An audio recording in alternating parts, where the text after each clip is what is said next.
disappointing loss today. Talk to us about the match and about your feelings and how to go forward with this JC team for the rest of the season. Disappointed, yes, when you lose any match. But as I said in my interview before, congratulations to them. I think they played a good game. I think our boys also played a very good game against us. But as I said, congrats also to ISSA. I think this game was not last year tonight. Alright, coach. You spoke to me the last game about the congestion in fixtures.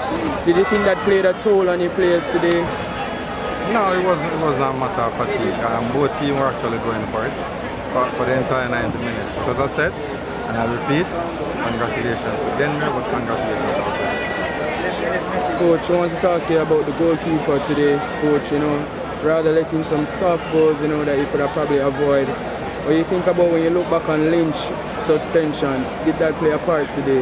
Well, I leave you and the others viewers to decide that. I think young Kitson, he came in, he gave his best, and such is the life. Such is life. We didn't win here today.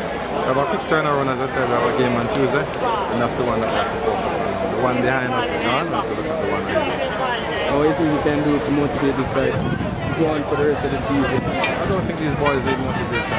They have been dealt all kind of hands, and they've always withstood the test of time. Today was a really difficult one, as I said before, but the game was not last year tonight. We have to get these boys to recover and come again for the Tuesday.